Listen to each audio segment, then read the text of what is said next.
Assalamualaikum warahmatullahi wabarakatuh. Welcome back to my channel Almed Kuning Official. Dan hari ini hari spesial sekali. Saya kedatangan tamu dari staf tata usaha SMK Muhammadiyah ya. Beliau ini kalau di pemerintahan seperti Bapak Muldoko. Oke, staf kepresidenan ya. Baiklah, kita sapa langsung aja. Assalamualaikum Bapak Dwi Kurnianto. Waalaikumsalam Pak Lukman. Sehat Pak Dwi? Alhamdulillah sehat. Saya lihat Pak Dwi ini silau. Karena agak bercahaya. Oh, iya. Aduh, aman Pak Dwi ya? Alhamdulillah aman. Aman terkendali ya.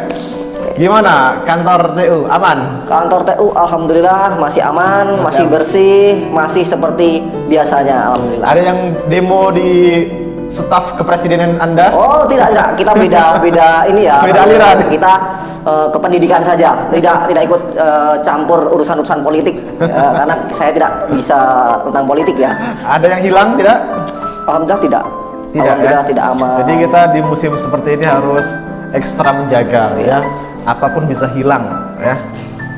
Motor hilang, kunci hilang, partai pun hilang. Alhamdulillah semenjak ada CCTV kelihatannya aman-aman saja. Aman-aman saja ya, aman 24 jam non-stop CCTV hidup. Gimana Pak? Sebentar lagi ini Ramadan ya. Gimana? Sebentar lagi Ramadan. Ada target? Ramadan. Oh ya, kita sambut dengan bahagia. Karena ya itu bulan suci umat agama Islam. Jadi kita memang harus mempersiapkan. Ya. Kita obrol santai saja. Oke, kita obrol santai saja. Jangan yang berat-berat Pak. Karena sudah banyak sekali beban saya yang berat. Jadi saya obrol santai-santai saja. Kelihatan dari raut wajah Pak Dwi ini menanggung beban berat. Oh, berat sekali. Apa yang paling berat Pak? Paling berat itu apa ya kira-kira ya? Mungkin karena belum ada pendamping saja. jadi ini podcast curhat ya. Sekalian promosi ya. Siapa tahu nanti ada yang ingin dekat kan. Dekat belum tentu juga menikah kan. Ya. Yang dekat belum tentu melekat ya. Sudah ada pandangan Pak? Pandangan alhamdulillah sampai sekarang belum. Insya Allah kalau kita terus berusaha dan berdoa, Allah akan mendekatkan. Pandangan apa sih maksudnya? Pandangan jodoh Pak. Kalau pandangan yang lain udah pandang Pak. Bukan, maksud saya ada pandangan sudah dapat dan untuk validasi sertifikasi gitu kan. Oh, kalau terkait data sekolah tentang GTK Guru kita sudah mengerjakan sesuai dengan apa yang harus kita kerjakan, harus saya kerjakan ya. Seperti contohnya Dapodik, urusan sekolah itu alhamdulillah kita sudah selesai. Karena dana bos juga sudah diproses untuk dicairkan karena sumber utamanya dari Dapodik. Alhamdulillah Dapodik sudah selesai. Kemudian untuk pengajuan NUPTK juga kita sudah proses, cuman ada beberapa guru yang mengajukan, cuman tinggal menunggu approve baik dari lembaga LTMPT-nya sama provinsinya. Jadi kalau seandainya sudah di-approve, insya Allah NUPTK-nya sudah terbit. Kemudian untuk Perpol Ponsel ya, kuota dari Bapak Menteri Pendidikan ya, itu alhamdulillah kemarin sudah keluar. Nanti dulu, kenapa Anda menerocos? Saya tidak tadi pandangan tadi. Karena saya ingin menjawab semua gitu Pak. Saya kalau Anda jawab semua, nggak ada pertanyaan lagi nanti. Saya mau menyiapkan pertanyaan tentang kuota belajar. Belum saya tanyakan, Anda sudah jawab. Mau saya ringkas gitu Pak ya, biar kita bertanyanya tidak mengenai yang formal tapi yang bebas gitu ya aja. Kalau gitu bentar lagi acara podcast selesai. Jadi tolong jawab sesuai porsinya. Jangan melebar. Iya. Jadi saya tertarik ada apa yang Anda katakan tadi, dana bos itu bisa cair kalau Dapodiknya itu selaras datanya. Jadi pintu masuk untuk dapat bos itu dari Anda. Jadi begini, untuk terkait dana bos itu setiap sekolah mendapatkan dana bos itu dari jumlah peserta didik. Siapa bosnya di SMK Muhammadiyah? Gimana? Siapa bos di SMK Muhammadiyah? Kalau kepala sekolah kita itu Pak Agus Muslim. Anda mau mengkudeta? Tidak, saya tidak mengkudeta. Kalau saya insya Allah setia. Oke, Tidak pandai untuk mengkudeta, tidak pandai untuk berpolitik. Kalau tidak pandai juga. Ini diantara TU yang paling agak kocak dikit ya. Jadi ketika mau mengurus data itu mudah ke Pak Dwi Kurnianto. Saya apresiasi sekali dengan Bapak Dwi Kurnianto ini. Jadi begini Pak, karena saya sudah dikasih mandat dari kepala sekolah, bahwasanya saya sebagai TU dan operator, jadi saya harus bertanggung jawab. Jadi setiap pekerjaan terkait yang menuntut ke saya, baik itu untuk guru, untuk NUPTK atau lain sebagainya, itu sudah tanggung jawab saya. Jadi saya memang harus mengerjakan gitu. Jadi saya tidak harus membuat susah orang. Memang itu tugas saya. Jadi kalau bisa dipermudah, kenapa harus dipersulit? Nah, seperti itu Pak. Apa motivasi Anda mempunyai etos kerja tinggi? Saya tuh sebenarnya begini Pak, motivasi saya kerja ini agak panjang, nggak apa-apa ya, agak serius dikit. Cari uang? Bukan. Oke. Pada dasarnya manusia kerja secara umum pasti mencari uang. Itu tidak bisa dibantah. Nah, itu tidak bisa dibantah. Tapi saya begini, kalau saya kerja itu mencari uang bukan nomor pertama, itu kesekian. Saya kerja yang pertama itu kepercayaan. Jadi ketika apakah kepercayaan bisa menghidupi Anda? Kan kepercayaan nomor satu, uang itu nomor sekian. Jadi seperti ini Pak, saya ceritakan. Tapi jangan salah Pak. Hah? Cowok yang nggak ada uang tidak dilirik cewek. Saya begini, saya selesaikan dulu. Jadi begini. Anda lebih memilih harta, uang, atau kepercayaan? Saya selesaikan dulu. Jadi begini. Silakan. Prosesnya seperti ini. Ketika saya kerja, ini saya sudah beberapa kali kerja ya, baik di perusahaan swasta sebelum saya di sekolah. Itu ketika saya melamar pekerjaan, saya merasa, oh saya punya ijazah, saya harus punya kegiatan karena saya tidak memiliki kemampuan yang lain. Nah, ketika saya sudah bekerja dan diterima, saya akan memberikan 100% kemampuan saya untuk kerja saya. Maksudnya saya bagian ini, saya akan 100% memberikan kemampuan saya di bidang itu. Tapi ini tak ada tapinya. Saya bukan mencari orang yang ibaratnya, maaf nih dalam tanda kutip, banyak teman-teman saya ketika di perusahaan swasta ataupun di lain sebagainya, dia mencari jabatan tinggi untuk gaji yang lebih tinggi. Kalau saya tidak mencari seperti itu, saya percaya bahwasanya ketika kerja kita baik, itu jabatan ataupun uang akan mengikuti kita gitu. Jadi Anda tidak berfokus? Saya tidak berfokus.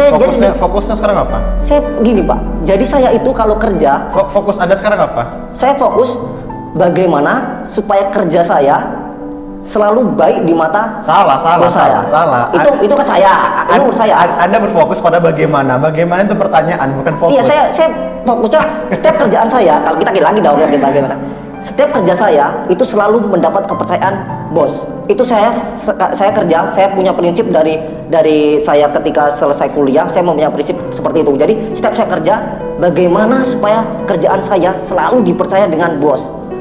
Kalau masalah uang itu saya belakangan, itu ibaratnya bonus lah kalau punya uang itu memang sudah banyak kerja dapat uang, itu sudah kepastian. Jadi nggak perlu lagi diungkit-ungkit seperti itu kalau saya. Luar biasa. Nah, itu seperti saya.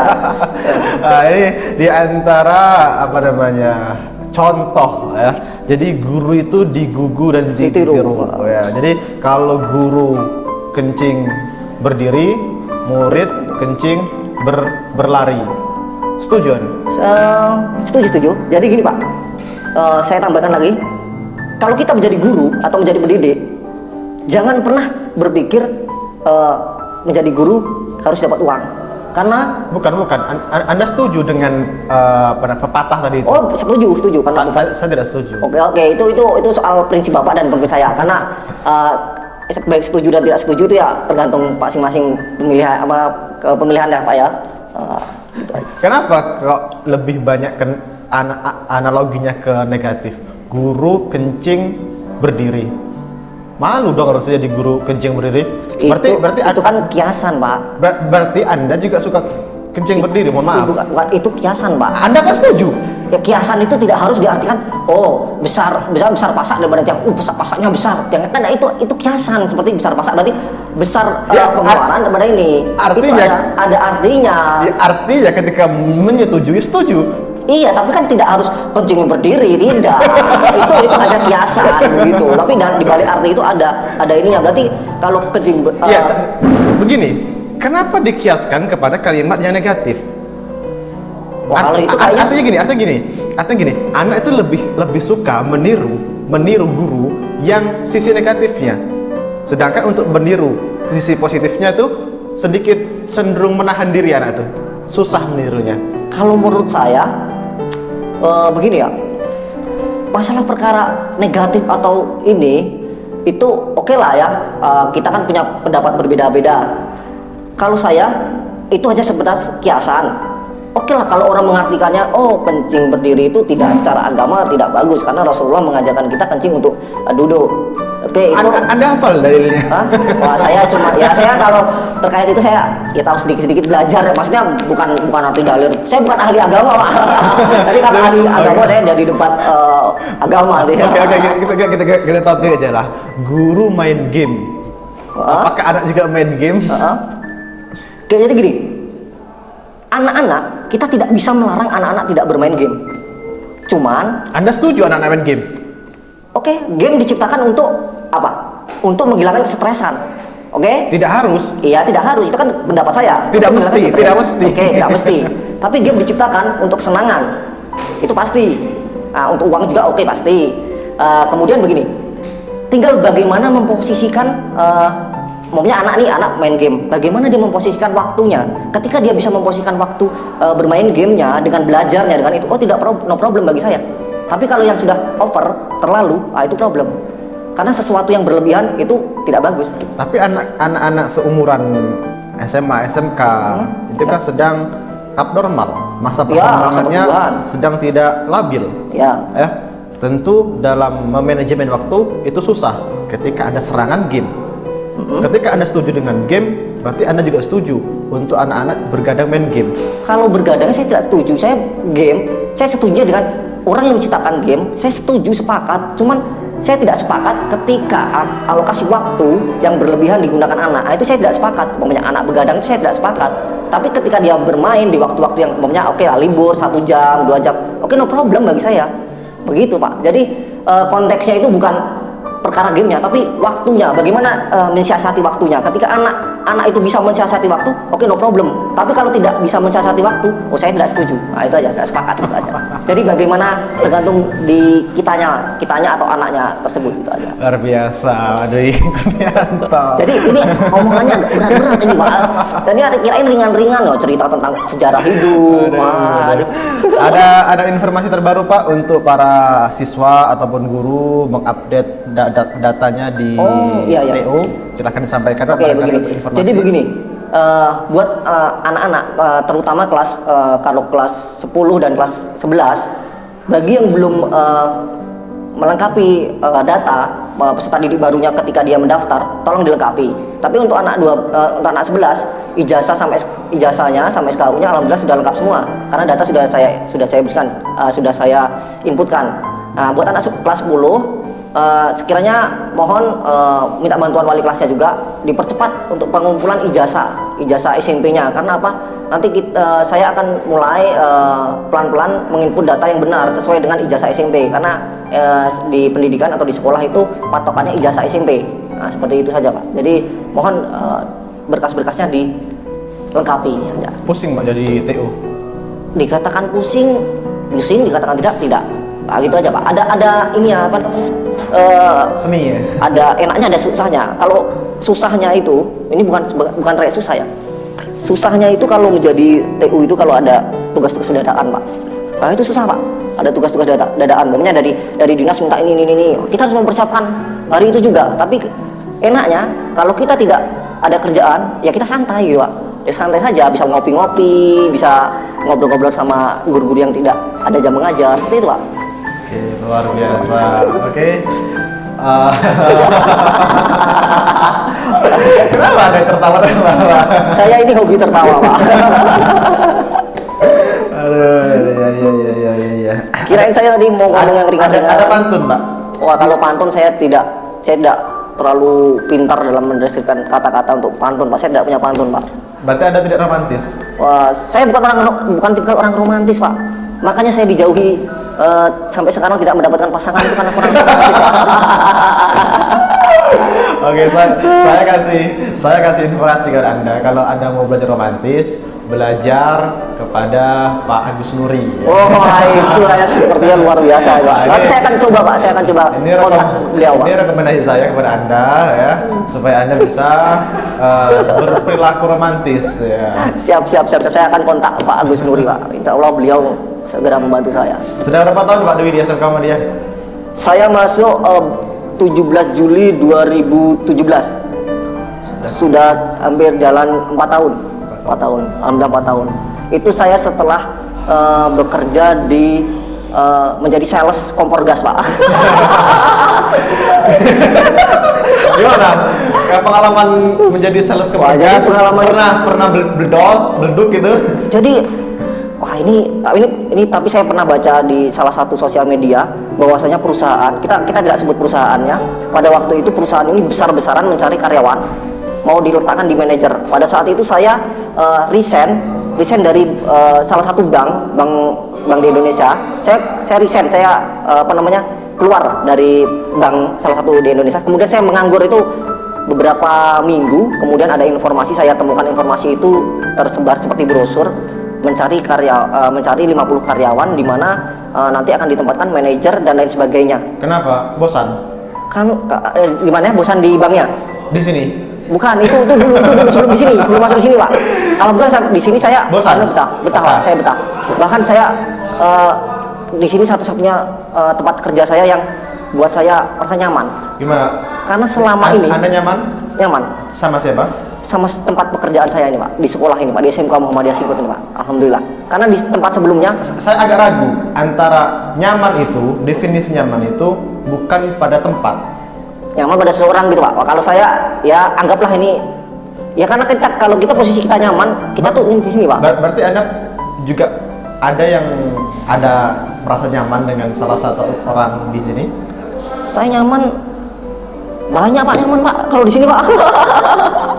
sama teman kita saya nyaman. Dari sekian banyak, anggaplah dari 100, berapa persen yang Anda merasa nyaman? 20% nyaman sama orang ya. Kalau sama orang di Berarti 80% dari karyawan di sini Anda tidak merasa nyaman? Saya begini, Pak. Kalau nyaman itu kita punya ikatan batin ya. Berarti Anda ada konflik juga sama? Bukan. Kalau konflik dalam pekerjaan itu bagi saya hal wajar. Tapi bukan tentang pribadinya, tapi dalam pekerjaan itu wajar. Karena di SMK Muhammadiyah ini berbagai macam karakter orang. Tapi selama saya konflik, saya tidak pernah tentang pribadinya orang itu, Pak, tapi tentang pekerjaan. Karena itu wajar kalau seandainya kerjaan ada ya namanya di tempat perusahaan itu tidak bisa dijauhkan dari seperti konflik. Karena dari konflik itu juga kita menguatkan, Pak. Menguatkan, oh ini tim yang kita lebih hebat, lebih solid di sini, Pak. Seperti itu, jadi Pak. keluarga di sini. Iya, Pak. Pokoknya seperti itu, Pak.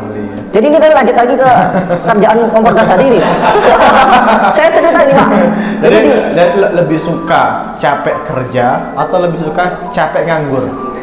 Saya lebih suka capek kerja, Pak. Kalau nganggur saya, Pak, sama sekali saya nganggur, Pak.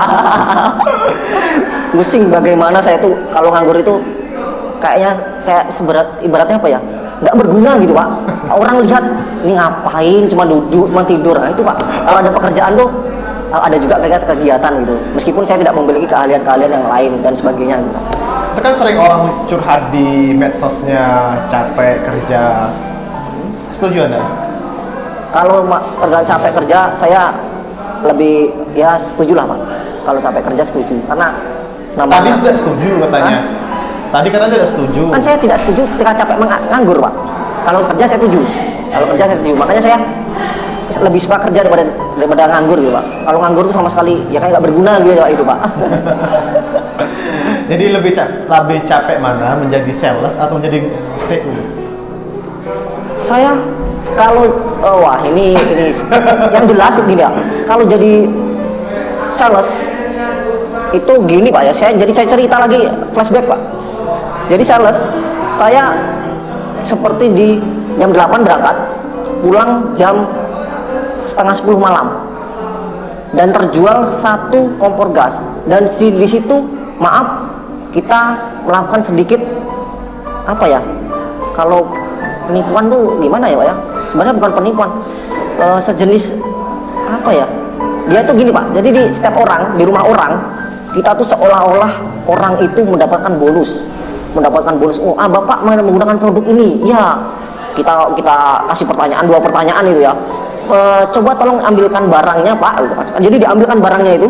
Contohnya Pepsod, contohnya odol ya. Nah, kemudian kita tanya, Pak, odol ini itu berasal dari perusahaan apa? A, ini, B, ini, umpamanya gitu.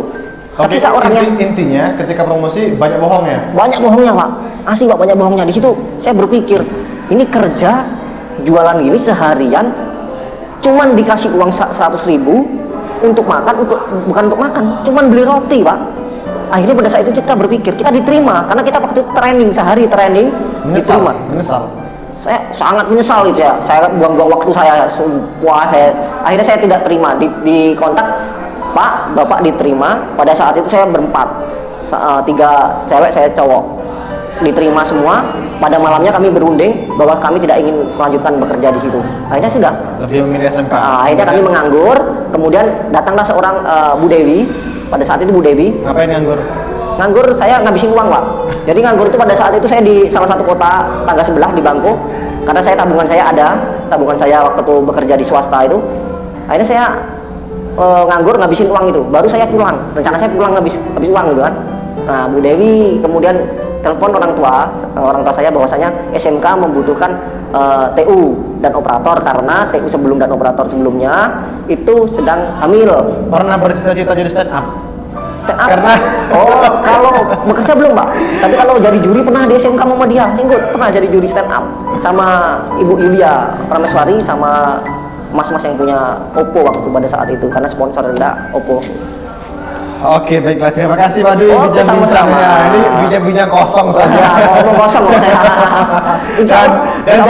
dan jangan ditonton. Buat pemirsa, adik-adik IPM ya, kalau ingin diundang di podcast SMK Muhammadiyah, silahkan nanti kontak Ibu Islahani atau Ketua IPM Adinda kita Eka Bintang untuk kita undang. Dan sekali lagi Dwi, terima kasih atas waktunya untuk datang ke podcast SMK Muhammadiyah. Dan ini podcast yang sangat tidak bermakna, anfaedah. Oke, tapi nggak apa ya. Karena sekarang tuh saya heran Pak, heran orang itu kenapa suka dengar orang ngomong. Padahal dia ngomong juga bisa sebenarnya sih. Sama dengan orang kenapa suka lihat video masak. Padahal kalau dia masak sendiri lebih bermanfaat. Oke, sekianlah bincang kita bersama Pak Dwi Kurnianto, staf kepresidenan, staf TU di SMK Muhammadiyah. Dan see you next tomorrow. Assalamualaikum warahmatullahi wabarakatuh.